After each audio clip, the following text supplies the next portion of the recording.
I'm not vegetarian, but if I was, this would be on my dinner table at least once a week. One, because it's really cheap and a lot of these items I had laying around in my pantry, and two, it hits. Today we're making homemade falafel and cast iron naan bread, as well as cucumber tomato salad, tzatziki sauce, and Sriracha Tahini mayo.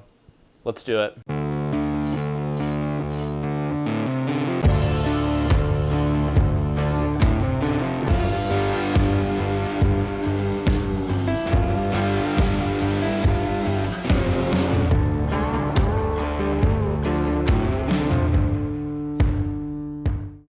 Hey guys, welcome back to another episode of Dishes and Fishes, where I show you how to cook and set hooks. In honor of hitting 1,000 subscribers on YouTube, I just launched my website.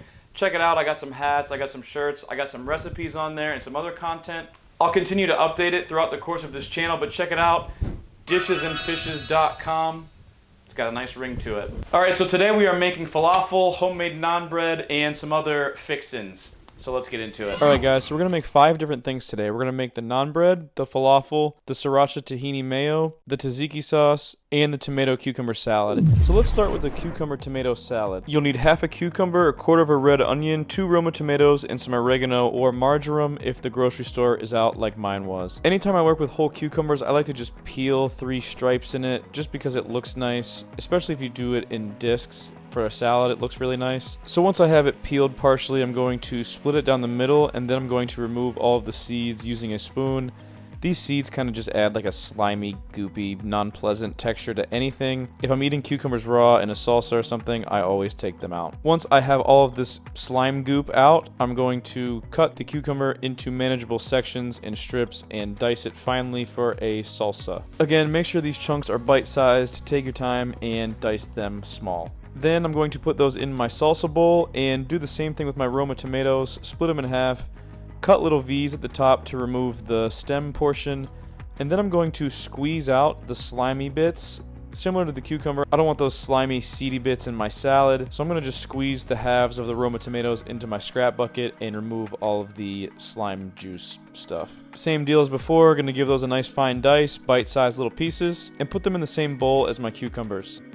Then I'm going to need 1/4 of a red onion. Spin the onion really fast, it helps it taste better. And then I'm going to cut it in half, peel it, and then I'm going to quarter it. And then I'm going to shave the quartered sections as thin as I can. You can probably do this with a mandolin. I prefer to do it like this rather than dicing it. I feel like for this tomato cucumber salad, the shaved quartered sections are just better on the palate.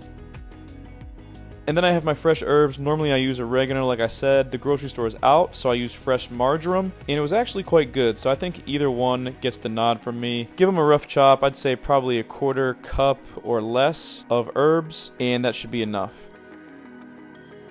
To this bowl, I'm going to add 2 to 3 tablespoons of red wine vinegar and a 1/4 cup of olive oil, and of course season it with salt and pepper to taste. And that is it. Very, very easy, refreshing cucumber tomato salad. Eat this on lots of different stuff, including this falafel stuff we're going to make today. Now let's make the tzatziki sauce. Super easy and quick. I'm going to take the other half of that cucumber and peel it the rest of the way. And I like to start with it kind of already blended. I don't like chunks of cucumber in my tzatziki. It's not very good, I don't think. And then I'm going to put in 1/2 cup of sour cream and blend that all together until it is a liquid with the zest of 1/2 of a lemon and the juice of the entire lemon. Make sure you catch the seeds. Then I'm going to season that with some dill, some garlic powder, some onion powder, and some honey, and some salt and pepper. The amounts will be in the description below. I'm going to taste that as I go just to adjust the seasonings, but once it's good, I'm going to put it into a bowl. And I like to hand whisk the Greek yogurt so it doesn't pulverize all the proteins in the yogurt. And I'm going to add about 1/2 cup, or add it until it is your desired consistency. And that is very instant tzatziki sauce. Now for the tahini mayo, a super easy condiment. Start with 1/2 cup of CHICKPEA or regular mayo, a 1/4 cup of sriracha, and 2 teaspoons of tahini. I want a little extra here. And then just whisk it until it's smooth. Should look like this. Very easy. And then put that into a squeeze bottle because, as we know, sauces taste better in squeeze bottles. Alright, now let's get this falafel going. So, these are the only veggies I'm going to use. So I'm going to start out with a red and a green pepper, and I'm going to just dice them finely. These are not going to be pureed or anything, they're going to be inside the falafel, so make sure that they are all pretty uniformly diced and small. So once those are all diced, I'm going to put them into a bowl and set them aside. Now I'm going to roughly dice half an onion. This half onion is going to get pureed inside the falafel, so it doesn't really matter if it is all uniform and perfect. Then I'm going to crush 3 cloves of garlic with my hand and mince those up and put those in a separate container from my onions. I'm going to get my skillet hot with some olive oil in it and begin to brown off those diced peppers, and I'm going to season them with a teaspoon of cumin and 2 teaspoons of cardamom, as well as salt and pepper. And once those peppers are sweated down, softened, and smell nice, I'm going to set them aside. Into that same pan, I'm going to put my diced half onion and begin to sweat those down until they start to become translucent and smell good. Once they're softened, I'm going to add my cloves of garlic and be careful not to burn them, and just stir them around for a couple seconds until it is all fragrant and softened, and then I'm going to set that aside as well. Now to make falafel, you can use the dried chickpeas and soak them overnight. We don't got time for that. So I'm going to just drain and rinse these canned chickpeas and put them in my food processor with my sweated down onions and garlic. And about 3/4 of a cup of fresh parsley leaves. This is to give it that nice, pleasant green color on the inside. You can also add some olive oil as you go if it needs a little bit of liquid. Then I'm going to season that with salt and pepper to taste. And once it is all nice and uniform and pureed like this and tastes good, I'm going to take that out and put it into a bowl. And then I'm going to fold in my red and green peppers that I cooked down until it is all nicely incorporated. Once it is, I'm going to add 3/4 of a cup of flour. If you're gluten-free, use some type of other flour like coconut flour or whatever you guys use, and mix it until it is not sticky and comes together easily, sticks to the back of your spatula, shouldn't be sticky, shouldn't be thick, kind of right in the middle. Now let's make our naan bread. So to half a cup of warm water, I'm going to add 2 teaspoons of yeast and a teaspoon of sugar and mix that around. Then I'm going to set that aside so it can bloom. Then I'm going to make a well in the center of 2 1/4 cups of flour and put in 1/2 cup of plain Greek yogurt into that well, followed by 2 tablespoons of olive oil, a teaspoon of garlic powder, and a teaspoon of salt, and then my yeast mixture. Then I'm going to begin to mix that all together. Once it begins to come together, I'm going to get my hands in there to try to get all the flour out of the bowl and transfer it to a work surface. This dough should feel a little bit dry and goofy at first, but just knead it. Make sure you pick up all the clumps off your work surface. Knead it for 5 to 10 minutes until it forms a nice soft dough. And once it does, put it into a lightly greased bowl so it can proof for 1 to 1.5 hours on your counter. Once it's proofed, we are ready to rock. We'll put it on a lightly floured work surface and cut it into either 4 or 6 pieces, depending on how large you want your naan breads. I'm going with 4 because I want big naan breads, and I'm going to just roll them out on my surface, and I'm going to transfer them right from my work surface once they're flattened into my hot cast iron skillet. Doesn't matter if these things are round, by the way. Naan bread's usually not round.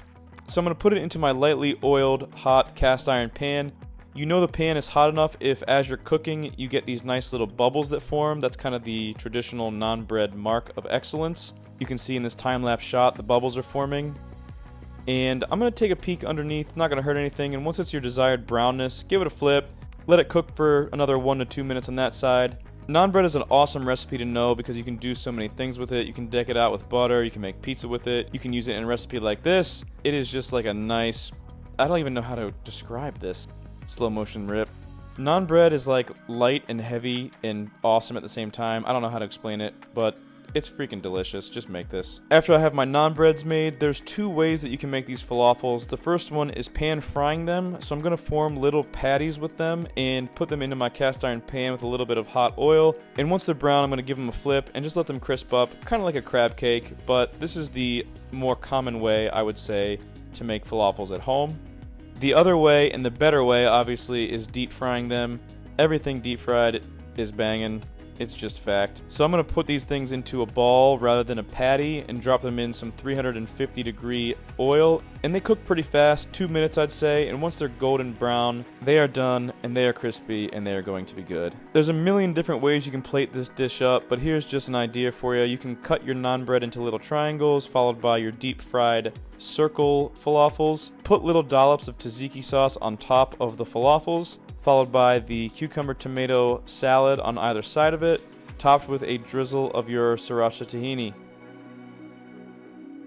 And that is it. That is a very simple and beautiful dish you can serve anybody. And again, there's a million ways you can plate this food. That's why it's awesome. It's very colorful. Here's another way. So I'm going to use 1/4 of a piece of naan bread, followed by my 2 pan-fried pieces, some tzatziki sauce. I'm going to put the salad on top this time, and then just drizzle the mayo over the top. You can also put this mayo on the bottom of the plate and wipe it with a spoon. There's tons of different things you can do, but not a lot of calories, tons of flavor, and zero meat in all of these dishes. You can make this for any of your guests, vegetarian or not, and I know that they'll love it. It's colorful, it's beautiful, it's flavorful. Make it yourself. Thanks for watching, guys.